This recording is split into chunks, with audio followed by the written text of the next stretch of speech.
The word underrated is a bit of a mixed bag for me. There's so many definitions when you could describe underrated, but for the sake of today's video, I'm gonna be describing it in two ways. For one, a movie could be out right now and just not that many people will know about it or give it attention unless you willingly go out to check out that movie. Or two, the movie is out right now, it's just the public really just doesn't like it right now, but in the following few years, I'm pretty much sure we'll look back at it and realize, man, maybe we had it good. Literally, my favorite movie, Scott Pilgrim vs. the World, is an underrated gem for its time. Nowadays, people do like that movie, and I see a lot of edits on TikTok. I see a lot of people discussing the show. The recent Scott Pilgrim EX game came out as of recently. It's a good time right now to be a Scott Pilgrim fan. But originally, when that movie came out, according to one of my older friends, it performed badly in the box office, and I saw the numbers and the budget. I'm like, wow. For such a good movie, people just didn't either give it a shot or just wasn't marketed as well. So you know what? Maybe it's the marketing faults team, When I'm talking about underrated for these movies, I'm not going to mean that these are perfect movies, okay? The Odyssey came out, and to me, that is a perfect movie, at least in my opinion. The reason I haven't been uploading much is because I've been reading the Odyssey book. Oh my gosh, I genuinely might think that is my favorite book of all time. Or unless I pick up Red Rising. But, until I pick that up and, make my final verdict on that, The Odyssey is, a masterpiece of a story, dude. So, when I'm talking about underrated, like I said, it's not, it's a perfect movie, but at the same time, it's an enjoyable time that either, like I said, we don't know that it existed that much, or the public just didn't give a chance. So, on to my first one, and that is... Now, say what you want about Masters of the Universe. I thought it was a great film, but at the same time, I feel like I understand why it bombed at the box office, yet I don't think it was the marketing team's fault. I saw a lot of marketing for this movie. I saw billboards of it. I saw a lot of the Masters of the Universe toys at Walmart, Target, in your local store basically. And I mean, maybe it's not the craziest marketing tactic, but they clearly tried in pushing out this property. Now, the reason why I think He-Man failed, or Masters of the Universe, whatever you want to call it, is simply because of how outdated the property is, unfortunately. This was trying to cater towards the dads that grew up in the 80s that were growing up with the toy line, that watched the TV show when it came out, that read the comics that came with the toys. And that's not a bad thing, but at the same time, it's how much that Masters of the Universe content that we got beforehand. I always see a lot of the Funko Pops, but yet never cared to wonder, what is Masters of the Universe? I always hear about it, but just never knew exactly what it was. You may have heard the name Masters of the Universe, yet not know that it is these characters. I didn't know that, unfortunately. And the toy line isn't as huge as it was before. I know for a fact that it was the guy's equivalent to the Barbies back then. But the thing is, times changed a lot. A lot of focuses have left from Villain of the Week and big multiverse telling stories. And it was about the company and the competitive things that they had going on when they released the movie. They were releasing it when Digital Circus had their finale. Michael Jackson's biopic was still going strong as always. Then they were also going with Obsession and God, in Backrooms. It had a lot to compete with, and the property itself just wasn't as big as it was before. And when they want to release it decades later, it's gonna have a lot of time struggling. But on to the movie itself. Honestly, this movie isn't a masterpiece, but at the same time, dude, it reminded me of Scott Pilgrim for just being a simple, funny movie. So to me, what I can compare this to, if you've ever watched the first Thor movie about, a fish out of water gimmick, right? It follows young Prince Adam as he leaves Eternia after the big bad Skeletor takes over for a while, and they basically send him away with this sword. He loses the sword to the portal, and the movie is kind of a bit slow in the beginning, but at the same time, I feel it builds off later on as the film goes. Again, it's not a deep movie, but I personally enjoyed it a lot. When I'm seeing a superhero movie, it normally takes place in a real world place or a fictional place that's inspired by a real world place. Take example, in every Marvel movie, it either takes place in New York City. As we see for DC, Gotham City is basically just a ghetto, a very ghetto, crime-ridden version of New York City. But Eternia stands out a lot different to me, considering that, sure, it may take place in space, and that is starting to become the new norm, because with movies like Supergirl coming out. But at the same time, I think it's also about the characters too. I mean, none of these characters are deeply well written, but it's so cool to see that random superheroes with like some dumb names are just like existing together. Like someone named Mechanic, Man at Arms, and Beastman exist together, dude. Like that is so cool. And it separates itself because of the characters and the world behind it. And the thing that stole me the most about it was actually Skeletor. Skeletor, when I was watching the credits, it was played by Jared Leto. Wow. I personally think that this is Jared Leto's best role, but I'm sorry, but the bar is a bit low for Jared Leto's best role. I'm sorry, Mr. Leto. And it's the simplicity of the movie that wins over my heart easily, dude. When I'm watching He-Man, I realize, like, nowadays, when I'm reading a comic book or watching a superhero movie, when I see all that, it's always trying to have a deep meaning, complex about real life world situations, right? Like enjoy life while it lasts, or else, like, because, like, one day we'll all die. Or, you know, be aware of your mental health issues, because then you'll obliterate to like this big dark void. That's always cool and all. But in my opinion, when does it get to a point where, you know, we've had a lot and could we like switch things up a bit? I'm always down for deep meaning, complex story, right? It's always like a good idea for me to be thinking like, was this guy right or wrong? But in the case of He-Man, dude, it like pulls me away from that. It's like, just enjoy good versus evil. And that's so cool about it, dude. Like that's what I like about it. It's simple. And the movie itself was dude, the movie itself was actually funny, dude. Like, again, it's not trying to take itself serious. But when it cracks jokes, dude, like I'm laughing at it. Like, it's pulling me away from the world, and I feel like that's what superheroes were in general back then, right? Just silly guys in costumes fighting crime just because it's the right thing. Villains back then just didn't have a big complex moral. They just wanted to do it because they just hate the hero. That is why I like He-Man so much, dude. If anyone watching this is like gonna want to watch Masters of the Universe, all I say is, dude, don't expect anything big. Shut off your brain and just enjoy this little comedy film about a man that looks crazy trying to find a sword back to his space home. Just trust me on this. Watch Masters of the Universe. Don't have MCU level expectations, and have expectations somewhat similar to Scott Pilgrim vs. the World. Alright, next one is going to be Supergirl. Now, Supergirl as a movie in general, I thought wasn't mind-blowing, but at the same time, like, it's not bad, okay? I'm going to say it's an okay movie, but I'd say give it a shot for some of these reasons. But before I could tell you that story, I need to tell you this story. Quote Dave Pilkey. But anyways, from what I could tell, this movie was very controversial in both, like, the media and behind the scenes, because James Gunn and the director had gone, like, with arguments. And apparently it's like another Justice League situation where there was two cuts. There was the director's cut, which is overall, I believe, was going to be the better cut, and this executive cut, which is the cut we saw in theaters. And the media was judging very hard on this movie. Heck, I even saw an article, bro, saying that it's the worst performing movie in the DCU. Buddy, there is 2 movies in the DCU. What are you expecting? That should make me laugh for a moment, dude. But, okay, this movie was controversial to the media for so many ways. And let me just roll this off the tongue. It's because it's a girl superhero movie. I'm going to say that right there. And I think that's a big reason why people didn't want to watch this movie. And I feel like we should have been past this, dude. I made a YouTube short about this, like, I believe like a month ago, on like my worries about this movie before it came out. And surprise, surprise, the same thing happened. What I predicted happened. Like, people didn't want to support it because, for one, the marketing wasn't good. I didn't see it like a toy line that big. I didn't see anything that good when it came to the marketing of this movie, like He-Man. And at the same time, like, the media just didn't want to support a female superhero movie. And if you want me to be honest, I felt like we should have been past this point already. And some superhero female movies have, like, been good and have performed very well throughout the box office.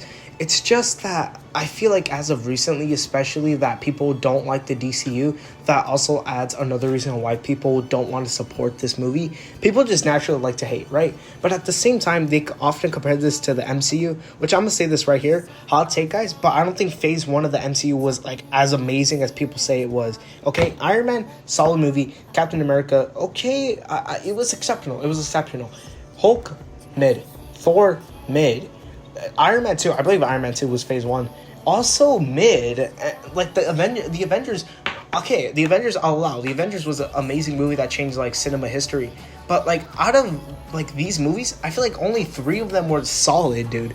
And when we compare that to the DCU, it's only in its first year, and yet people are already criticizing on it just because Guardians of the Galaxy guy is directing it. When I first saw Lobo, I immediately thought he belonged in Kiss, like the band, the rock band. And could you call me crazy, dude? I mean, just look at Lobo and this poster. Replace any of these members with Lobo, and I think we should be pretty set to go, in my opinion. I honestly didn't. I saw it was Jason Momoa, but at the same time, I mean, like, he didn't play a big major role, but like, he was cool. He was a cool side character, in my opinion. Say what you want about the villain, say what you want about the story. I feel like the message is still out there, and it's something that I really don't see people talking about. I see them like expecting everything but the message, and it's like dealing with grief and like having to become the person that to others that you wish you had. And that's exactly what Kara represents to me, because like, she isn't the perfect MC character, you know, like, she likes to party a lot. She like is like trying to numb the pain of losing her home planet, and now like you see in a situation where she has to like stand up and be that like symbol that she wished she had, you know. She wished that she could have like had someone as her future self by the end of the movie when she was going through that pain and trauma. Oh gosh, is there something in my walls? I'm terrified. Oh no. Oh no. Hold on. Cut. But in my opinion, Supergirl was a solid movie itself. I mean, to me, I could understand why you didn't like it, but at least I'd say give it a shot, and that's all I asked for people that were judging like this movie before seeing it. Like, honestly, I could see both sides why it wasn't that good of a movie and why it was. But in my opinion, like, just give it a try. That's really all. Movie looks too dry as well. I mean, I did like the colors of Supergirl's suit, but the thing is, that was only shown in the last 10 minutes of the movie, unfortunately, so I couldn't give like a big expert opinion on all of this. But genuinely, the colors look a bit dull and feels a bit lifeless at times. At the theater, there was a few scenes where it was a bit hard to tell on what happened, especially during some night scenes. With the addition of the dry colors, it's like what's going on, you know? And visual-wise, the movie doesn't look too bad when it comes to its CGI, especially with the freaky creatures. And this is why I think this movie stands out a bit more compared to, like, the other movies that came out this summer. It's how weird they try to experiment with. Now, these weird creatures are taking place in space. And, you know, like, space being someplace that we have, like, little to no idea what's up in there. Like, you can basically get creative when it comes to making aliens, okay? There's a whole show about a boy that gets 10 of them. But when it came to Supergirl, what I liked most about it is how, like, creative and freaky and disgusting they look. Best example I can give to this is actually a George Lucas' Star Wars films. I am absolutely a huge, massive fan of Star Wars. And what I love about that is how, like, big it expands upon its universe with its characters. Have you guys ever seen the character Jabba the Hutt? Well, to you guys that haven't seen Star Wars, you may think this guy looks disgusting.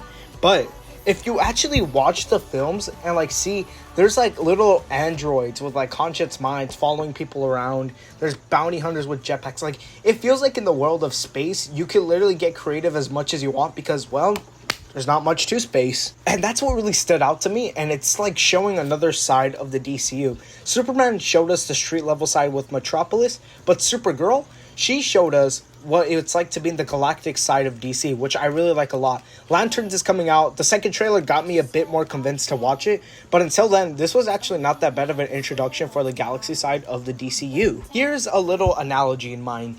To me, Superman and Supergirl serve very different purposes when it comes to like the public in a way. So for me, Supergirl, in the movie, she stated that she sees the truth, while Clark sees the good in people. So to me, Superman is the shield. He's always saving people, putting others before himself, saying that everyone is human at the end of the day and have as many faults as he does, even if he's a godly alien. So Supergirl basically sees the truth in everyone. She decides who she wants to save. She killed the villain at the end because, well, it's ultimately her decision. She is the sword and shield, basically. You know what? That's a little analogy. This movie isn't mind-blowing, but at the same time, I feel like it's very unfair on how people started judging on this movie immediately without like knowing the full context of the story. And I did read Woman of Tomorrow, and mentally, that kind of broke me, I'm not gonna lie. But for that being a direct adaptation, it's a bit all over the wall. It's a bit off the wall. But anyways, I could see why Supergirl failed. I think it was just unfair that people judged it way too early on. I could see both sides. So you know what? If you say you don't like it, I could agree. If you say you like it, I could see why. So, on to the final one. Now, these past two movies I mentioned, okay, maybe they had a reason to flop. He-Man, well, the property's outdated, even though it was a pretty solid movie. Supergirl just wasn't fantastic. But this one, we failed. We all failed. No one could convince me otherwise that there's no other reason why this movie failed, okay? I'm talking about Transformers 1. Now, honestly, I'm not really a big Transformers fan. A few days ago, I actually wanted to get into the Michael Bay movies, and those were pretty cool and all, but I often compare that to the Sonic movies, where I'm in it to watch Sonic and Tails and Knuckles and Shadow, not to watch the humans. Same thing goes for the Transformers. I think those movies were definitely revolutionary for its time, don't get me wrong. And those movies are still amazing to this day. It's just a bit... it's not my cup of tea, personally. And I can see why it did well, though. I can see why it's revolutionary. Linkin Park playing at the end of the first one, like that's what got me to my Linkin Park phase. I remember a while ago, I was watching... my friend was watching the ending for the movie, and I looked at her screen, and like, wow. What's that band? And, well, let's just say thanks to Michael Bay, I have never gone out of that Linkin Park phase. This movie was perfect. Transformers 1, I'm talking about. Whoa, no, not that perfect, not that perfect. Go away. Transformers 1, dude. We failed this movie. It failed itself. We failed it, dude. Okay, it was so good. Okay, so when I'm talking about Transformers 1, it's knowing the fact that Optimus and Megatron are supposed to be enemies, but in this movie it's like showing a younger version of these two, right? Like a younger Optimus, younger Megatron, known as like Orion and D14, I believe. Correct me if I'm wrong, but the thing with this is that you're seeing the downfall of a genuine beautiful friendship, and is low-key relatable to a lot of people. I'm pretty much sure we've all had that one friendship that just kind of went downhill, and this is a perfect example. You're seeing these two rebel against its world, you're seeing these two do dumb things, but it splits their moral dilemmas together that like makes them different people, and you get two different results of two different answers. Okay, so for me, it's like a moral dilemma between two sides, right? You're doing the responsible thing and you're doing the logical thing. To me, Megatron resembles the logical way, using brutal force to leave a mark, saying, hey, don't mess with us, and yet creating a better world, but with people fearing you. But Optimus resembles the other path, the responsible way. Optimus is a leader, dude. Have you seen this man's speeches at the end of like every Michael Bay movie? Like, I want to roll out with the Autobots. But it's like doing the right thing by taking yourself to be a stronger person for others that are helpless or just simply can't do it on their own, while yet creating a world where they could trust you, but it might not be as like it's a weird paradox. You might not get the same fear for people second guessing on what they'll do as if the logical way, but then people will respect you like the right way. It's a weird moral dilemma in my opinion, and it's similar to the Batman killing the Joker. Like, we know Batman isn't gonna kill the Joker or else he'll be as bad as his parents, but at the same time he's harming Gotham City by not killing the Joker. This was going to be something bigger because it's called Transformers 1, but in my opinion, the marketing wasn't too bad. It had the marketing of He-Man. I saw a lot of the blockies figures. I saw a lot of billboards, commercial ads, TV ads. And I also even saw my comic book store like reprinting Transformers comics. No, not reprinting, like selling more Transformers comics to promote the movie. And literally the guy was like saying like, this is the Transformers movie. Like, trust me on this. It's going to be like the next big thing. In a few years, we're going to get many sequels.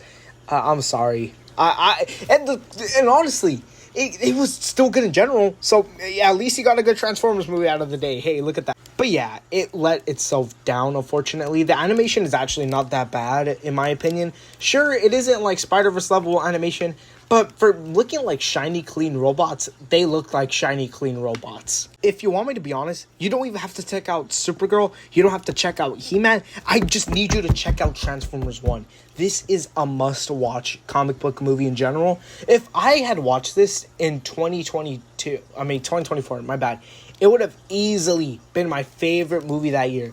But actually, it would have been a cool debate. It would have been either Sonic 3 or Transformers 1. But honestly, I would have gave it to Sonic 3 because Sonic is my favorite video game character of all time. And dude, soon we're about to get that trailer for Sonic 4.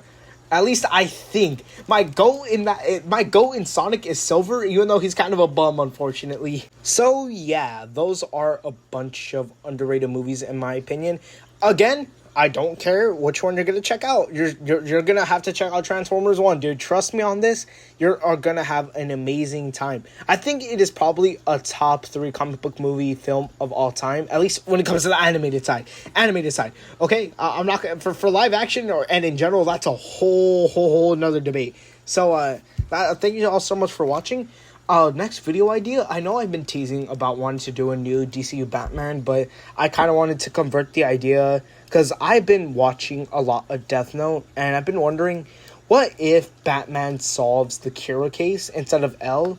And I think that'd be a cool concept in theory, but at the same time, I need to fully watch Death Note and like actually figure out how is this gonna work. So if you would want to see Batman solving the Kira case, make sure to like, subscribe, and turn on notification bells. That way you'll never miss a video from little me. And without further ado, folks, go outside or something. I don't know, but anyways, bye everybody. Have a good day.